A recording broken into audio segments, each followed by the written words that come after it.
Hello students, welcome to the science class. I'm your science teacher, Ms. Sonam Sahu. So today we will continue our chapter number 5. As you all know, we already took 3 classes of chapter number 5. So this is our last class and I hope you all maintain your notes properly. So और आपको जितनी भी बाकी videos थी वो भी clearly समझ में आ गई होंगी. So let's just end this chapter in this video. So our next topic is lysosome. Lysosome क्या होता है? ये एक टाइप का एक वेस्टल डिस्पोजल सिस्टम होता है सेल का. सेल को क्लीन करने का काम किसका होता है? लाइसोसोम्स का होता है. जितने भी फॉरेन मटेरियल्स हैं, जितने भी बैक्टीरियाज हैं, अगर कोई एक्स्ट्रा फूड मटेरियल है सेल में, उन सबको एग्जिट करवाने का काम किसका होता है? लाइसोसोम्स का होता है. ये ऐसा इसलिए कर पाता है क्योंकि इसमें ये एक पावरफुल डाइजेस्टिव एंजाइम को कंटेन करता है और वो कंटेन करने के लिए वो क्या करता है, जितने भी ऑर्गेनिक मटेरियल्स होते हैं उनको ब्रेक डाउन करता है और सेल से क्या करवा देता है? एग्जिट करवा देता है. इसलिए ये सेल को क्लीन रखने का काम करता है. अगर कोई सेल डैमेज हो जाती है फॉर एग्जांपल, और डैमेज होने के बाद वो क्या हो जाती है, अब वो डैमेज हो गई है मीन्स ख़राब हो गई, अब उसको क्या करना है? प्रीवियस सेल को बाहर निकालना है. तो लाइसोसोम खुद बर्स्ट होगा और जितना भी वेस्ट मटेरियल होगा वो उस खुद में एब्जॉर्ब करेगा और क्या होगा, फिर वो उसको सेल से बाहर निकाल देगा. इसलिए हम इसको सुसाइडियल बैग भी बोलते हैं. याद रखिएगा स्टूडेंट्स, लाइसोसोम्स को हम सुसाइडियल बैग या suicide bags of the cell भी बोलते हैं. जैसे न्यूक्लियस को हम control room of the cell बोलते हैं. वो क्या करता है? पूरी सेल को कंट्रोल करता है. And lysosome is called suicidal bag of the cell.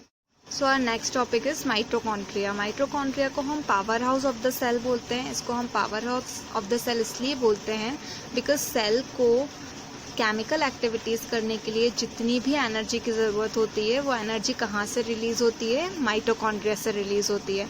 और माइटोकॉन्ड्रिया रिलीज़ जब एनर्जी करता है तो वो एटीपी के फॉर्म में करता है. एटीपी का फुल फॉर्म होता है एडेनोसाइन ट्राइफॉस्फेट. एटीपी को हम क्या बोलते हैं? Energy currency of the cell भी बोला जाता है. जब माइटोकॉन्ड्रिया एटीपी के फॉर्म में एनर्जी को रिलीज़ करता है, फिर वही एनर्जी को बॉडी क्या करती है? एब्जॉर्ब करती है और कोई भी केमिकल वर्क को करवाने में क्या करती है? उसकी हेल्प करती है. माइटोकॉन्ड्रिया 2 डबल लेयर मेम्ब्रेन से बना होता है. इसमें सिंगल मेम्ब्रेन नहीं होती है. इसकी जो आउटर मेम्ब्रेन होती है वो पोरस होती है. पोरस मतलब उसमें बारीक बारीक से छेद होते हैं. और इनर सरफेस क्या होता है? डीपली फोल्डेड रहता है. और उसी में क्या होता है? एटीपी स्टोर रहता है. उसी में स्पेस रहता है जहाँ पे एनर्जी वो स्टोर करता है. तो स्टूडेंट्स, हमारा नेक्स्ट टॉपिक है प्लास्टिड्स. प्लास्टिड्स क्या होते हैं? मोस्टली प्लांट सेल में प्रेजेंट होते हैं, एनिमल सेल में एब्सेंट होते हैं.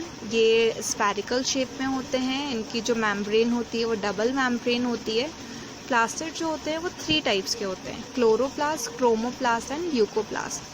क्लोरोप्लास्ट वो प्लांट्स में जितना भी ग्रीनरी आपका पार्ट है, जितनी भी ग्रीनरीनेस आपके प्लांट्स को मिलती है वो किसकी वजह से मिलती है?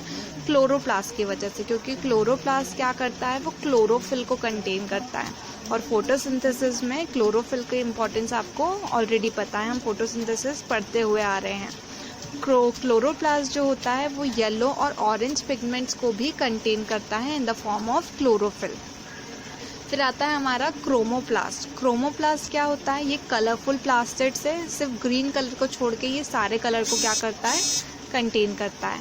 देन आता है हमारा ल्यूकोप्लास्ट. ल्यूकोप्लास्ट क्या होता है? जितना भी कलरलेस पार्ट आपको दिखाई देता है प्लांट्स में या वाइटिश पार्ट आपको जो दिखाई देता है वो सारा क्या कहलाता है? आपका ल्यूकोप्लास्ट कहलाता है. इनके फंक्शंस क्या होते हैं? जो क्लोरोप्लास्ट होता है, क्लोरोप्लास्ट हमें पता है, हमने पढ़ा है कि वो फोटोसिंथेसिस काम में आता है. तो ये क्या करता है? सोलार एनर्जी को ट्रैप करता है और प्लांट को खाना बनाने में उनकी हेल्प करता है. क्रोमोप्लास्ट क्या करता है? फ्लावर्स और सीड्स को क्या करता है? इंसेक्ट्स को कलर्स देता है. एंड ल्यूकोप्लास्ट जो है वो फूड को स्टोर करता है. देन हमारा जाता है difference between plant cell and animal cell. Plant cell generally में क्या होता है? लार्जर होती है in comparison to animal cell. Animal cell क्या होती है? स्मॉल होती है. प्लांट सेल में क्या होता है? रिजिड सेल वॉल होती हैं आउटसाइड पे, और एनिमल सेल में सेल वॉल नहीं होती हैं. जैसा मैंने आपको प्रीवियसली भी बताया था जब हमने स्ट्रक्चर्स पढ़े थे सेल के, तो सेल वॉल जो होती है वो प्लांट सेल में प्रेजेंट होती है और एब्सेंट कहाँ होती है? एनिमल सेल में. जैसे मैंने अभी जस्ट आपको पढ़ाया प्लास्टिड्स. प्लास्टिड्स आपको प्लांट सेल में फाउंड होते हैं और एनिमल सेल में क्या होते हैं? प्लास्टिड्स एब्सेंट होते हैं। वैक्यूल्स जो होते हैं वो प्लांट सेल में लार्ज होते हैं, मतलब बहुत बड़े साइज़ में होते हैं, और एनिमल सेल्स में वैक्यूल्स क्या होते हैं, बहुत ही ज़्यादा स्मॉल होते हैं या फिर होते ही नहीं है। रिजर्व फूड मटेरियल इसमें स्टार्च एंड फैट है, मतलब उनका खाना, और यहाँ पे ग्लाइकोजन एंड